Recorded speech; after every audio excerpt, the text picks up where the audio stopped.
Inspired Conversations, episode number 14.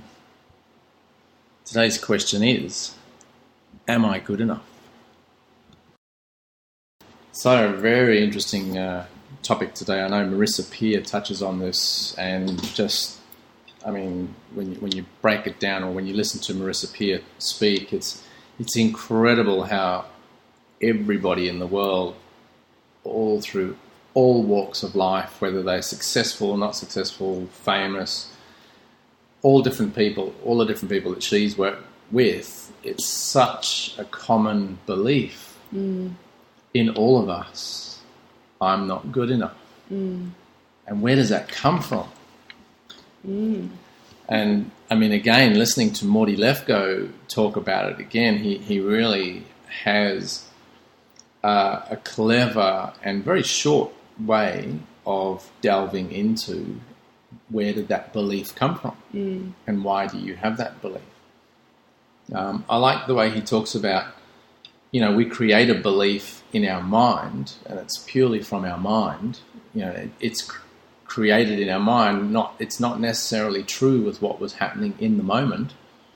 If you put several other people in the same event where you formulated that belief, they might formulate different beliefs. But it was interesting what he was saying about when you're a child, when you're 4 or 5, you're very egocentric. It's all about you.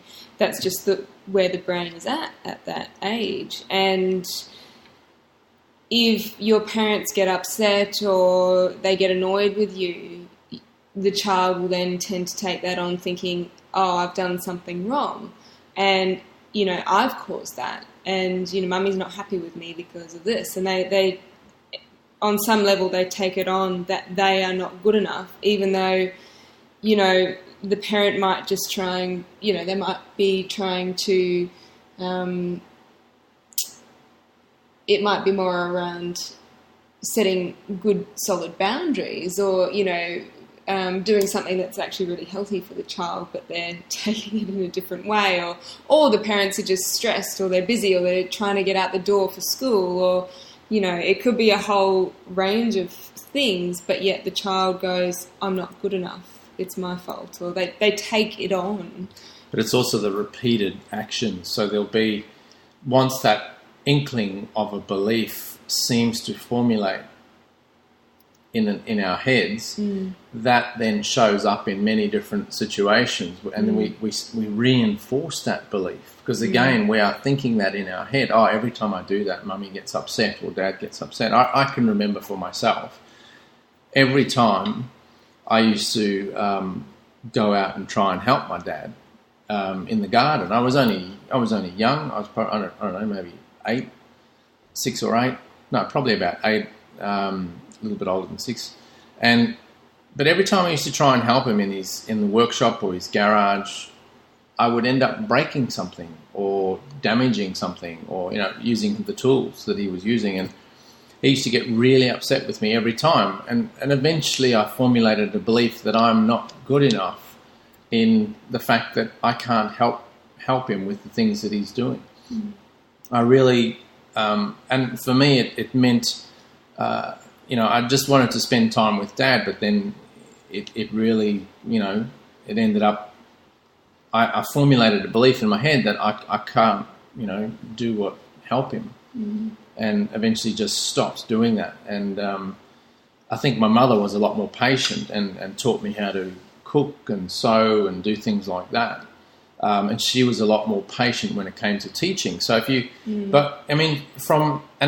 me, I know it's created beliefs with my father, and there are different beliefs with my mum. But if you take a step back and you look at it from an outside point of view, it just, from an outsider's point of view, the reality is my dad was probably not a great teacher, and that was his space for him to have some quiet time from the family, where he just wanted to do his thing.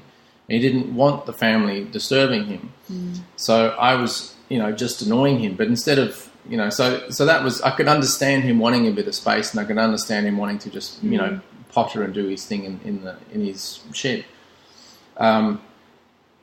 Without, instead of communicating that, look, I'm just having some quiet time.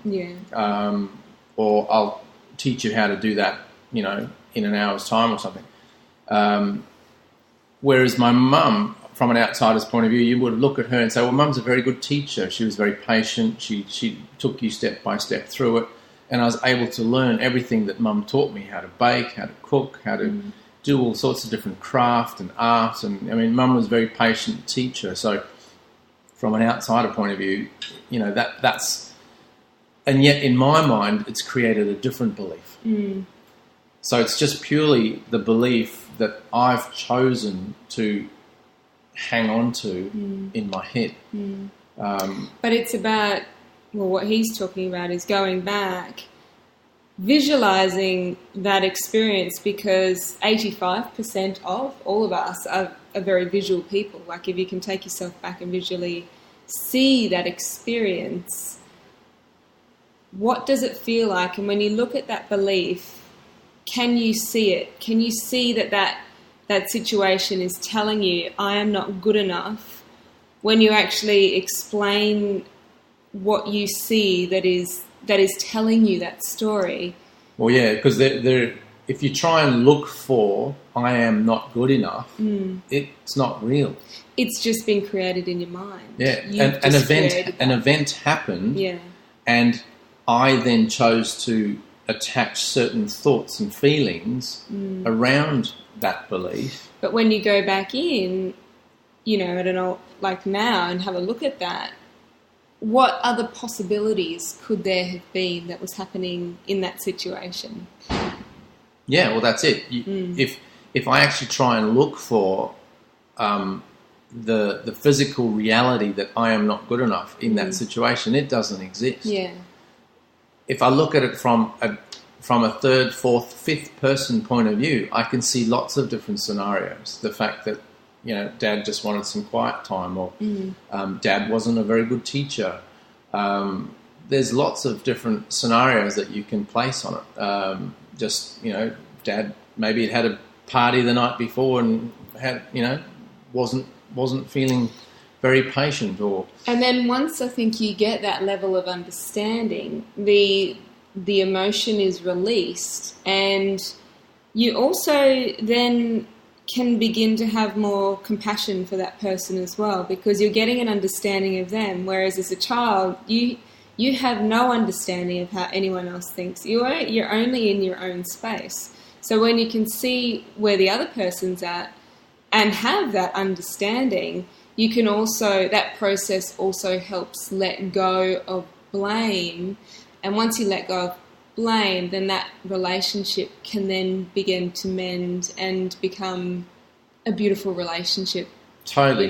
You can see that, everybody in your life is just doing their thing, and it's purely, it's us who are creating our own world in our own mind. Yes. And everything comes back to the thoughts that go on in our head.